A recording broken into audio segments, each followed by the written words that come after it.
Rapaz, eu tava pensando aqui, se a gente saísse, começasse a andar no meio da rua, navegar, voar e do nada achássemos uma terra até então totalmente desconhecida E com gente estranha lá. e com gente estranha lá, vê se não seria massa a gente implementar nosso modo de ver ao deles, porque nós nos julgamos avançados. Seria massa, não seria não? Seria uma descoberta e tanto, meu amigo. Oxe galera, Meu nome é André. meu nome é Silvio, E o episódio de hoje é Expansão Marítima. Descobrimento ou invasão? Eis a questão, não é ser ou não ser, agora é descobrimento ou invasão. O que é e o que não é, o que é e o que não é. Bem, acho que interessante a gente começar de onde veio essa famosa ideia, né? Por onde começou? A gente tinha aqui nosso famoso país Portugal. Portugal. Ele foi nada mais nada menos do que o pioneiro nessa ideia de expandir, nessa ideia de sair, nessa atitude de sair para um novo lugar, de buscar um novo continente. Exatamente. Mas o que iremos conversar aqui no decorrer desse áudio Maravitopster, De É. novo com Maravitopster. claro, temos que ter o Maravitopster. Tá bom, trocarei então. O que iremos conversar é o Maravicença. É uma coisa sensacional, com também maravilhoso. O que é exatamente? Veja só. Nesse ponto, nós iremos delimitar a nossa conversa. Nós iremos falar exatamente dos fatores que levaram Portugal a ser esse pioneiro. Por que Portugal conseguiu então tomar a frente dessas novas expedições marítimas? O que levou Portugal a fazer isso? Quais fatores? Sabe? E veja, no mundo onde tem Inglaterra, onde tem França, que era na época são duas potências giga enormes. A gente tem a Espanha, claro, né? A Espanha não ainda tão formada, mas os reinos ali que vão formar a Espanha. E do nada a gente vê Portugal, que é uma cidadela tomando conta do cenário mundial. De onde que vem isso, meu Isso. caro André? Portugal, ele ainda não era um estado propriamente dito, mas era, digamos, um lugar dominado, né, pelo Império Muçulmano. E aí, por uma série de conflitos, eles conseguiram conquistar a sua independência e ser o primeiro de fato Estado Nacional do mundo moderno, né? Foi o primeiro lugar a se consolidar de fato como um Estado Nacional. E isso é um dos principais pontos para Portugal também entrar nessa partida, né? Para conhecer novos continentes. Exato. Porque a formação de Portugal como Estado moderno é tudo isso. Veja só, a gente está no período ali basicamente do século XIV para o século XV. E esse período todo aí da formação do Estado de Portugal é tão importante por um motivo. Veja, a gente está saindo de uma cultura que a gente chama de Idade Média. E na Idade Média a gente vê que a política é totalmente diferente do Estado moderno, ou seja, da Idade Moderna, tá? Na Idade Média a gente vê uma contribuição política descentralizada. A gente vê a organização do Estado, ou melhor dizendo, daquela região fragmentada em feudos. A partir do momento que a gente começa a se organizar na Idade Média, com Portugal, por exemplo, sendo o primeiro, a gente vê uma centralização do poder, tá? E a gente Exato. começa a entender agora a formação de um novo sistema político. Porque imagine que Pernambuco fosse um estado sem dono e todo descentralizado, ou seja, várias pessoas, no caso, senhores feudais, seriam donos de parte das terras de Pernambuco. Então, por exemplo, não tinha um cara, como um governador, para chegar e dizer, olha, isso a gente vai fazer isso aqui, vamos seguir essa regra aqui. Não tinha isso. Então, assim, o máximo que um rei poderia fazer na Idade Média era um aspecto mais cerimonial, um aspecto mais de ritual. E não para mandar, para centralizar o poder nas suas mãos. Então aqui a gente vai ter essa transição de uma Idade Média para uma Idade Moderna, justamente quando Portugal ele parte para a expansão marítima. Então a gente observa aí uma grande mudança já no cenário político, que é justamente a passagem da Idade Média para a Idade Moderna. A gente vê também o sistema político, que é um regime descentralizado na Idade Média, para um modelo político centralizado. Então observe muito bem essa mudança entre o medievo e a Idade Moderna. E aí tem um ponto importantíssimo, meu amigo, porque o monopólio comercial ele estava concentrado desde o Império Romano na Itália. Então, assim, a principal rota comercial da época era do mar Mediterrâneo. Então, tudo que fosse passar para ser comercializado tinha que passar pelo mar Mediterrâneo e, consequentemente, ele tinha um monopólio da Itália. Ou seja, a Itália ela cobrava quanto imposto quisesse sobre as mercadorias que estivessem passando ali e o mar Mediterrâneo era basicamente dela. E observe a conversação entre as idades históricas aí. Esse mar Mediterrâneo ganha o monopólio italiano, ou melhor, romano, quando Roma toma esse monopólio de Cartago, ainda na Idade Antiga. Então observe que estamos conversando aí com a Idade Antiga, a Idade Medieval e a Idade Moderna. Só para você ver o quanto a história não se repete, mas sim tem as suas continuidades. Então é por isso que vocês escutam essa historinha de Índia, de buscar coisas nas Índias, porque eles queriam, na verdade, na expansão marítima, e principalmente Portugal, como pioneira, uma nova rota comercial que não fosse do Mediterrâneo que estava ocupada pela Itália. Então era interessante para ele buscar essa nova rota no Oriente. E aí tem toda aquela questão, precisamos chegar às Índias para buscar justamente essa nova rota comercial. Então saca a ligação, saca o lance aí, ó. Tá tudo interligado, meu amigo. Então veja, se a gente fosse elencar desde já os primeiros princípios, os primeiros fatores para ver esse pioneirismo português na expansão marítima, a gente já tem a formação do Estado moderno e o monopólio da Itália perante o mar Mediterrâneo, tá certo?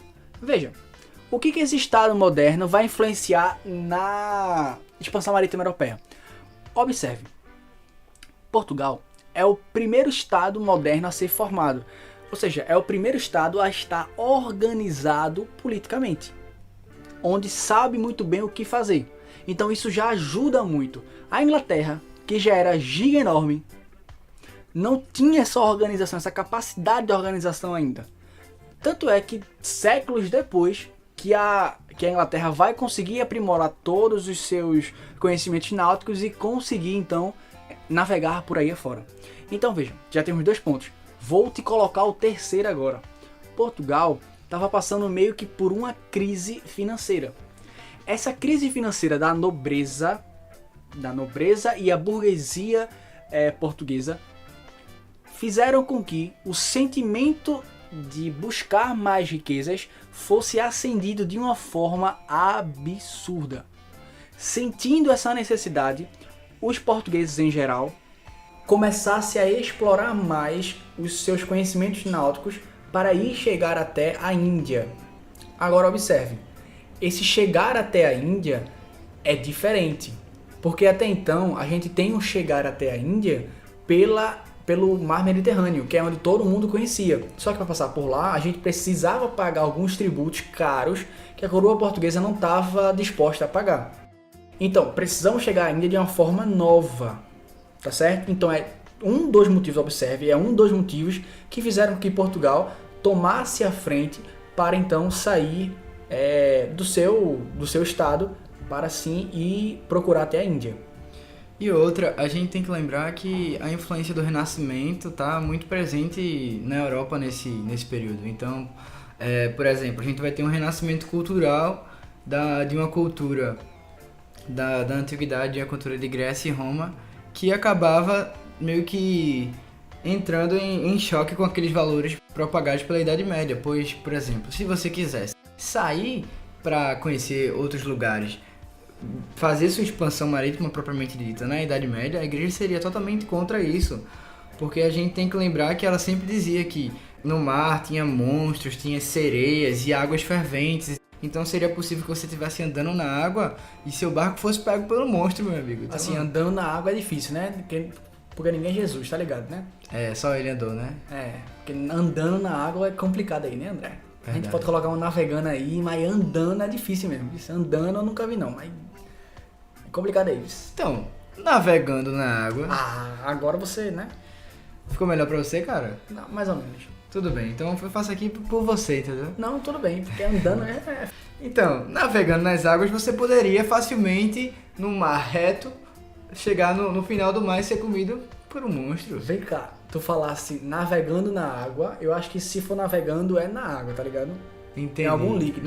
Não, eu quero saber se você vai querer realmente forçar essa aí. Mar reto Se essa vai ser a da vez. Assim, vai mar ser a bola da vez, reto né? é uma complicação aí também, cara. Não, assim, então. Mas é porque Mar era reto- de fato por aí mesmo, entendeu? Ah, é por um mar reto.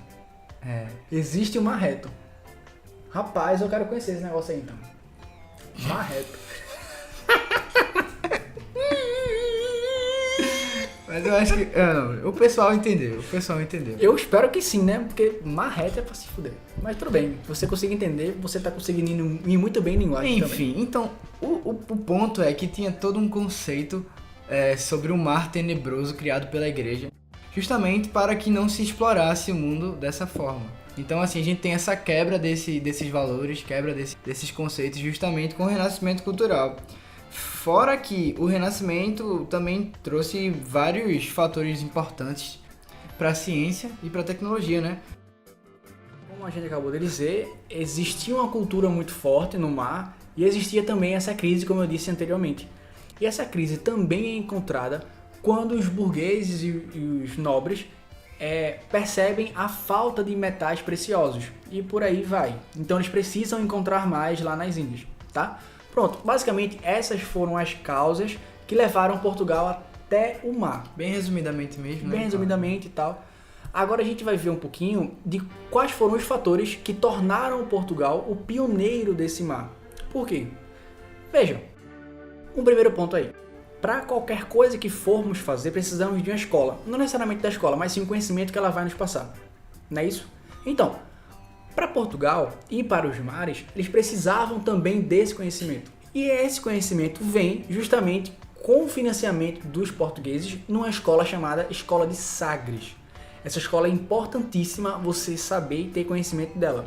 E Por quê? boa parte desse investimento vinha justamente de uma classe que estava crescendo naquela época, que era a burguesia. A burguesia investiu muito nessa escola de Sagres, justamente porque ela também tinha interesse, era uma classe que estava consumindo muito, que estava praticando muitas relações comerciais. Então fazia sentido também eles apoiarem essa expansão marítima. E é um fato isso que André disse. Eles procuram entender e procuram compreender como é essa junção de conhecimentos para ir até o mar. Pois bem, Portugal acha aliados, tá, que organizam também essa escola. Portugal encontra então aliados para ajudar a fomentar essa escola aí.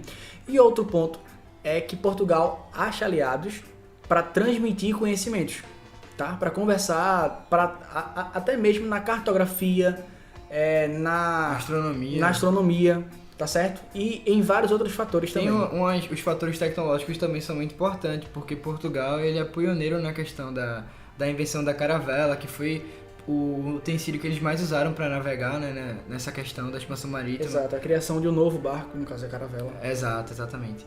O astrolábio e a bússola, né? A bússola Exato. que não foi inventada pelos portugueses, Isso. pelos chineses ou algum asiático, que eu não lembro bem, mas que foi adotada pelos portugueses Na para expansão. conseguir então Exato. fazer isso. E outro ponto sensacional, que é justamente a posição geográfica de Portugueles. Facilitou Facilita. bronca, né? Olha, tu já jogasse aqui, andou na água, navegou no mar. Não, hoje mar reto. realmente o dia tá pra soltar pérolas. Mano, tá louco. isso Então, aqui. observem. A posição geográfica de Portugal é topster. Porque, Exato. se você for olhar direitinho, é como se fosse uma cauda. E essa cauda dá pra você ir tanto pra um lado, tanto pro outro, e reto, subir, dá pra você fazer o que for. É literalmente jogado ao mar, tá bom? Então, basicamente são esses os fatores aí, tá? A gente tem a escola de Sagres, a gente tem a bússola, o astrolábio, o advento da astronomia, da cartografia, a caravela já falei? Não sei. Você vai saber. Já falou. Tá, a escola de Sagres não interessa, já falei um monte de vezes já. Então, compreendam todo esse raciocínio, porque aí vocês vão conseguir entender o porquê que Portugal foi pioneira nesse início de expansão marítima, tá?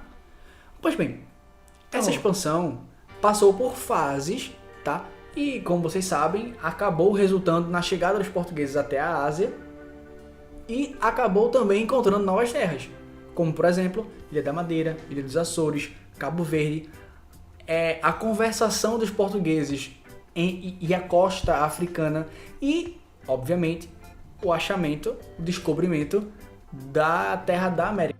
Descobrimento, aí você já complica. Exatamente. Será que de fato foi um descobrimento ou foi só uma... Como é que eu posso dizer? Na verdade, isso aí, pra mim, mais pra uma invasão do que pra um descobrimento, né? Porque, vê, a gente já tinha uma terra aqui com os nativos, né? Que primeiro não eram chamados de índios.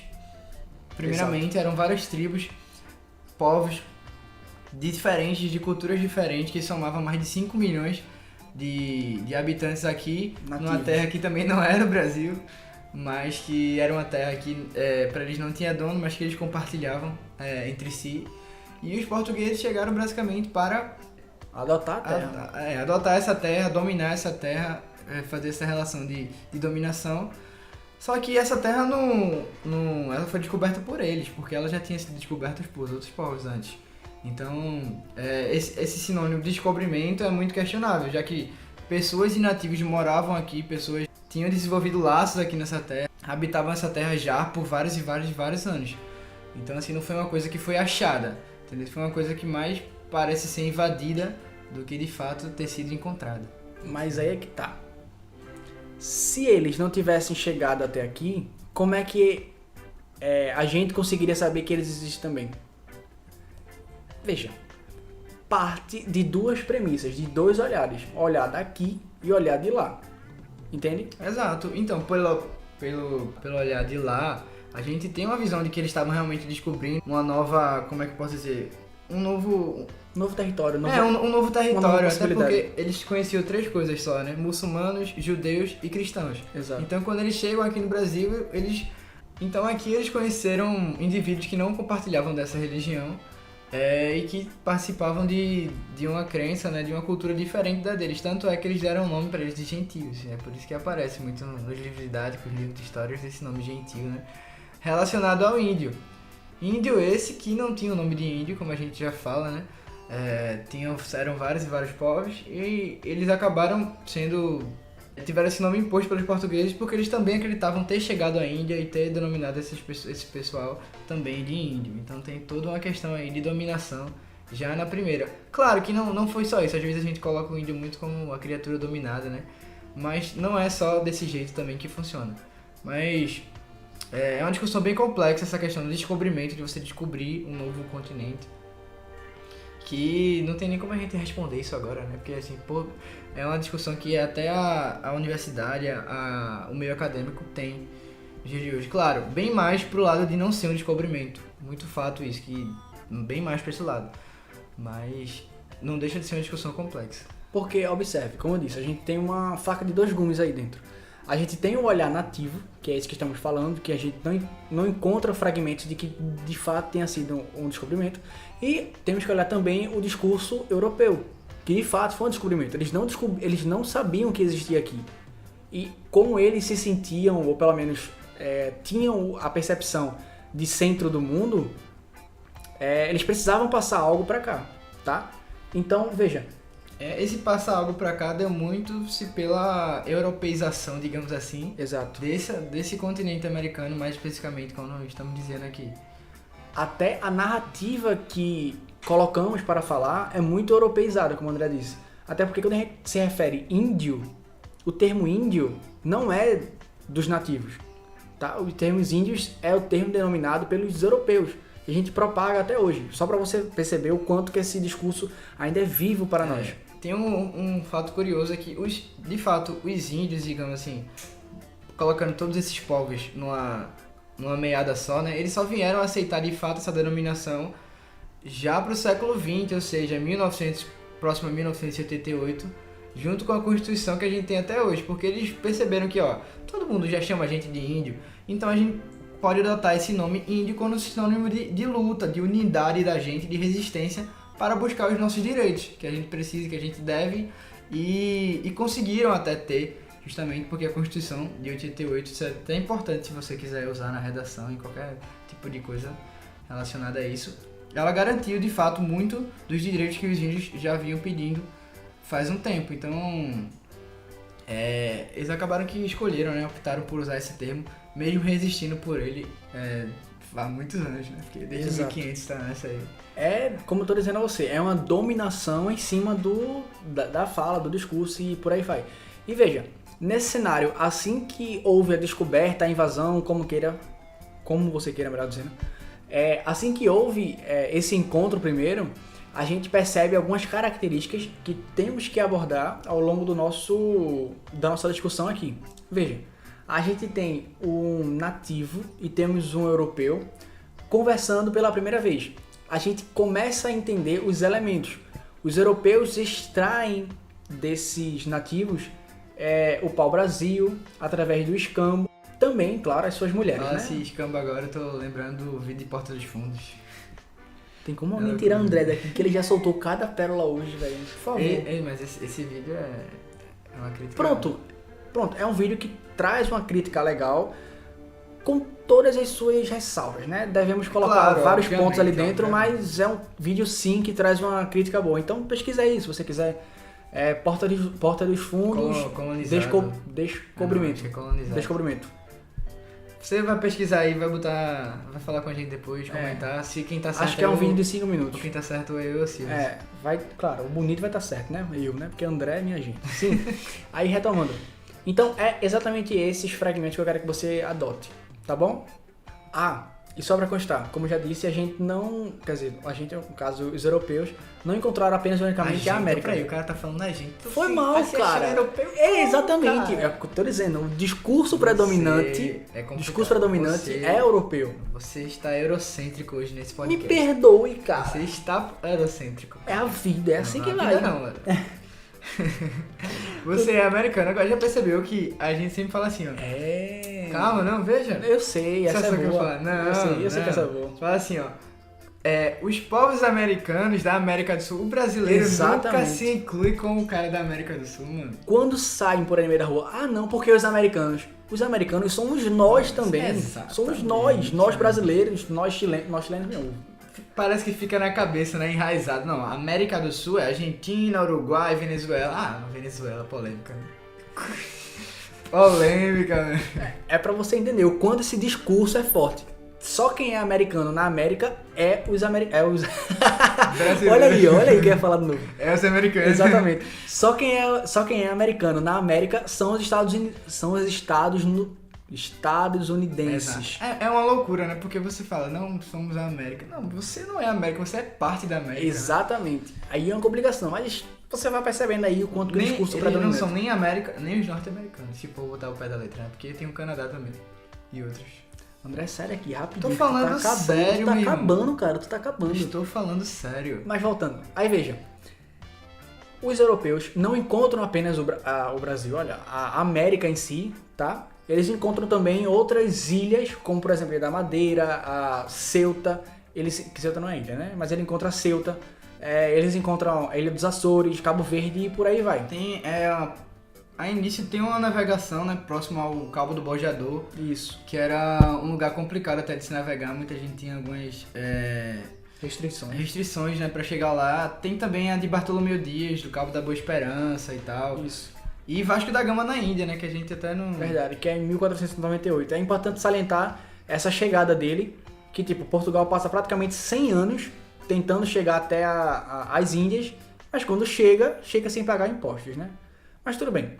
E o Pedro Álvares Cabral. O nosso querido... Pedrinho o quê?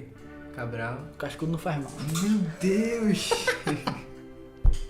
Foi boa. Essa aí, pra mim, foi quarta série, terceira série relembrada, mano.